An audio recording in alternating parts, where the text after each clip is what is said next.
एक लड़की थी जो किशन जी की बहुत बड़ी भक्त थी। बचपन से ही किशन भगवान का भजन करती थी, भक्ति करती थी। भक्ति करते करते वह बड़ी हो गई। भगवान की कृपा से उसका विवाह भी श्री वृंदावन धाम से किसी अच्छे घर में हो गया। विवाह होकर पहली बार वृंदावन गई, पर नई दुल्हन होने से कहीं जा नहीं सकी और मायके चली गई।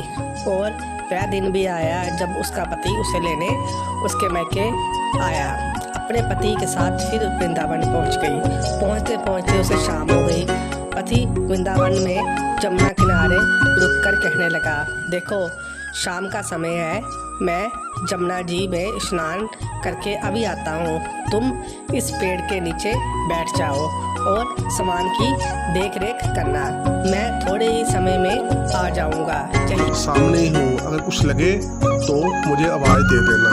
इतना कहकर पति चला गया और वह लड़की बैठ गई।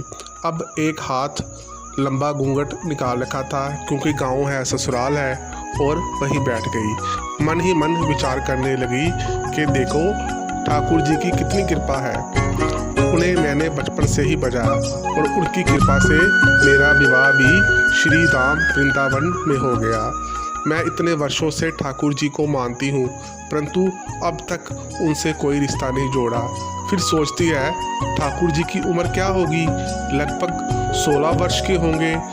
मेरे पति 20 वर्ष के हैं, उनसे थोड़े से छोटे हैं, इसलिए मेरे पति के छोटे भाई की तरह हुए और मेरे देवर की तरह। तो आज से ठाकुर जी मेरे देवर हुए। अब तो ठाकुर जी से नया संबंध जोड़कर बड़ी पसंद हुई और मन ही मन ठाकुर जी से कहने लगी, देखो ठाकुर जी, आज से मैं तुम्हारी भाभी और तुम मेरे देवर हो गए। अब वो समय आएगा जब तुम मुझे भाभी भाभी कहकर पुकारोगे। इतना सोच ही रही थी, तभी एक 10-15 वर्ष का बालक आया और उस लड़की से बोला, भाभी भाभी। अचानक लड़की के भाव ही बदल गए और वो सोचने लगी, वृंदावन में तो मैं नहीं हूँ, जे भाभी कहकर कौन बुला रहा है।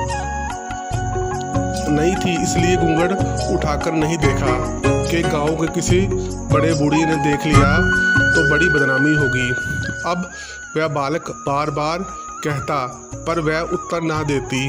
बालक पास आया और बोला, भाभी तनिक अपना चेहरा तो दिखाइए। अब वह सोचने लगी, अरे ये बालक तो बड़ी जिद कर रहा है, इसलिए कस के घूंघट को पकड़कर बैठ गई, कहीं घूंघट उठाकर देख ना ले। लेकिन उस बालक ने जबरदस्ती घूंघट उठाकर चेहरा देख लिया और भाग गया। थोड़ी देर में उसका पति आ गया। उससे सारी बात अपने पति से कही। पति ने कहा कि तुझे मुझे आवाज़ क्यों नहीं दी। लड़की बोली, वह तो इतने में भाग ही गया। पति बोला, चिंता मत करो, वृंदावन इतना बड़ा नहीं, किसी गली किसी नुक्कड़ में वो मिल ही जाएगा। जैसे मुझे मिलेगा मैं उसकी हड्डी पसली एक कर दूंगा, फिर कभी ऐसा नहीं कर सकेगा। तुम्हें जहाँ भी दिखे मुझे बता देना। फिर दोनों घर गए। कुछ दिनों बाद उसकी सास ने अपने बेटे से कहा, बेटा देख तेरा विवाह हो गया, बहू मायके से भी आ गई, पर तुम दोनों ने बांके बिहारी के दर्शन नहीं किए। कल जाकर बहू को दर्शन कराकर लाना। अगले दिन दोनों पति पत्नी ठाकुर जी के दर्शन के लिए मंदिर जाते हैं। मंदिर में बहुत भीड़ थी। लड़का कहने लगा, देखो तुम स्त्रियों के साथ आगे जाकर दर्शन करो, मैं भी आता हूँ। अब वह आगे गई, पर घूंघट नहीं उठाती। उसे डर लगता था, कहीं कोई बूढ़ा बड़ा देखेगा तो क्या कहेगा। नहीं, बहू घूंघट के बिना घूम रही है। बहुत देर हो गई। पीछे से पति आकर बोला, अरे बावली, बिहारी जी के सामने ने घूंघट खोलो और देखो, बिहारी जी के दर्शन करो। अब उसने अपना घूंघट उठाया और बांके बिहारी जी की ओर देखा तो बांके बिहारी जी की जगह वही बालक मुस्कुराता हुआ दिखा। तो एकदम से चिल्लाने लगी, सुनिए, जल्दी आओ जल्दी आओ। पति पीछे भागा भागा आया, बोला क्या हुआ? लड़की बोली, उस दिन जो मुझे भाभी भाभी कहकर भागा था वह बालक मिल गया।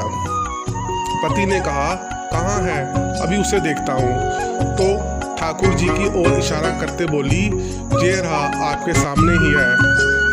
उसके पति ने देखा कि जो वह एकदम हक्का बक्का रह गया और बोला, तुम धन्य हो, वास्तव में तुम्हारे हृदय में सच्चा भाव ठाकुर जी के प्रति है।